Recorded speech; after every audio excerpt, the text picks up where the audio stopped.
शैतान का कहना है, बस एक छोटी सी चिंगारी छोड़ दो, बाकी आग इंसान खुद लगा लेगा। यही कहानी है उस दिन की, जब एक छोटी सी अनजानी भूल ने कई बेकसूर जानें ले ली। एक दिन शैतान बड़े मजे में इठलाता हुआ देहात के सुनसान रास्ते से गुजर रहा था। आंखों में वही शैतानी चमक ली, बस ये ढूंढ रहा था कि आज कौन सी छोटी सी चिंगारी को बड़ी आग में बदला जाए। तभी जाते हुए उसकी नजर बरगद के नीचे बंधे एक गधे पर पड़ी, जो बेचारगी से रस्सी में जकड़ा थकान से चूर होकर ऊँघ रहा था। जैसे ही शैतान की नजर उस पर पड़ी, उसके चेहरे पर एक घिनौनी मुस्कान फैल गई। वह दबे पांव गधे के पास पहुंचा और उसकी रस्सी खोल दी। पास ही एक किसान के हरे भरे खेत थे। रस्सी छूटते ही गधा उधर भागा और कुछ ही पलों में खेत में खड़ी फसल को रौंदना शुरू कर दिया। उसी समय किसान की पत्नी दराती से साग काट रही थी। जैसे ही उसकी नजर गधे द्वारा रौंदी जा रही फसल पर पड़ी, वह बिना सोचे समझे दराती हाथ में लिए ही दौड़ पड़ी, बस इतनी कोशिश में कि किसी तरह फसल को बचा ले। वह जाकर गधे को खेत से हटाने का प्रयास करने लगी, लेकिन हड़बड़ी में उसकी दराती सीधी गधे की गर्दन पर जा लगी। गधा कुछ पल तड़पा और फिर खेत की नरम मिट्टी पर निःशब्द गिर पड़ा। थोड़ी ही देर बाद गधे का मालिक कुम्हार गधे को ढूंढते हुए वहां आ पहुंचा। अपनी रोजी रोटी कमाने के एकमात्र सहारे की निर्जीव देह को जमीन पर पड़ा देख वह सन्न रह गया। सामने किसान की पत्नी अब भी हाथ में वही खून सनी दराती ली खड़ी थी। इसे देखते ही कुम्हार के भीतर का क्रोध एक झटके में भड़क उठा। उसके हाथ में एक मोटा सा डंडा था, जिसे वह अक्सर जानवरों को खदेड़ने के लिए प्रयोग करता था। पर उस क्षण क्रोध ने उसकी बुद्धि पर जैसे पर्दा डाल दिया और उत्तेजना में वह डंडा उसने सीधे स्त्री के सिर पर दे मारा। प्रहार इतना भारी था कि स्त्री का सिर फट गया और वह वहीं खेत की नम मिट्टी पर ढेर होकर मर गई। शाम ढलते ढलते किसान दिन भर की थकान लिए घर लौट रहा था। तभी रास्ते में उसे पत्नी की मौत की खबर मिली। वह घबराकर दौड़ता हुआ उस जगह पहुंचा और अपनी पत्नी की ऐसी हालत देखकर उसके पैरों तले जैसे जमीन खिसक गई।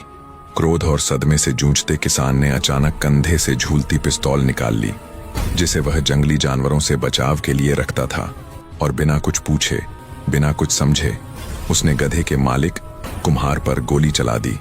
उधर जब गधे के मालिक की पत्नी कुम्हारिन तक यह खबर पहुंची तो उसके भीतर का शोक पल भर में भड़कते हुए क्रोध में बदल गया। आंखों में खून उतर आया। उसने अपने दोनों बेटों को आदेश दिया, जाओ और अपने पिता के हत्यारे उस किसान के घर को आग के हवाले कर दो। किसी पे रहम मत करना। आज ही उसी आग में उसका पूरा खानदान जलकर खाक हो जाना चाहिए। कुम्हारिन के आदेश सुनते ही दोनों बेटे तमतमाए चेहरों के साथ घर से निकल पड़े। क्रोध ने उनकी समझ पर ऐसा पर्दा डाल दिया था कि उन्हें बस एक ही चीज दिखाई दे रही थी, बदला। दोनों भाई अपने घोड़ों पर सवार तेज रफ्तार से किसान के घर की ओर बढ़ने लगे। हवा में धूल उड़ रही थी। घोड़ों की टापें तो जैसे किसी अनहोनी का ऐलान कर रही हों, और इसी अंधी ताबड़तोड़ रफ्तार में वे कुछ ही पलों में किसान के घर के द्वार पर जा पहुंचे। सांसें फूली हुई और आंखों में सिर्फ बदले की आग, मानो विनाश अब दरवाजे पर दस्तक दे चुका हो। घर के भीतर मासूम बच्चे खेल रहे थे। बूढ़ी माँ चूल्हे के पास बैठी थी, पर दोनों भाइयों को अब न कुछ सुनाई दे रहा था और न ही दिखाई। क्रोध ने उनके दिलों को पत्थर बना दिया था। उन्होंने बिना एक पल गंवाए किसान के घर को चारों दिशाओं से आग लगाना शुरू कर दिया। सूखी झोंपड़ी ने फूंक मारते ही लपटें पकड़ लीं। कुछ ही मिनटों में पूरा घर आग से घिर गया। घर के भीतर मासूम बच्चों और बूढ़ी माँ की चिल्लाहटें उठ रही थीं, पर क्रोध की आंधी में मानवता की आवाज जैसे कहीं खो चुकी थी। दोनों भाई कुछ क्षण वहीं जमे खड़े रहे। देखते ही देखते घर जलकर राख हो गया। लौटते समय दोनों भाइयों के कदम भारी पड़ने लगे।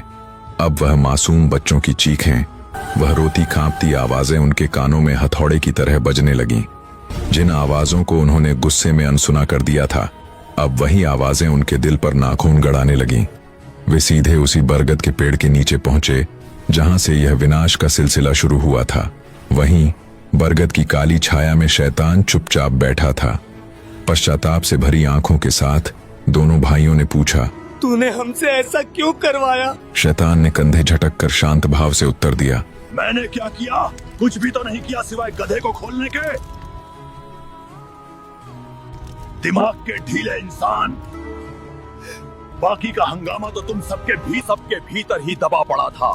तुम ही थे जो बिना सोचे समझे अपने अंदर छिपे शैतान को बाहर ले आए। तुम्हारे अंदर पहले से ही गुस्सा, अहंकार और बदले की आग भूखी बैठी थी। राह देखते हो बस एक छोटी सी चिंगारी की। यह सुनकर दोनों भाई सूखे पत्तों की तरह वहीं धम्म से बैठ गए। पहली बार लगा कि असली शैतान वो सामने खड़ा जीव नहीं था, बल्कि वह क्रोध था जो उनके भीतर दबा बैठा था। कहानी के अंत तक बने रहने के लिए आपका तहे दिल से धन्यवाद।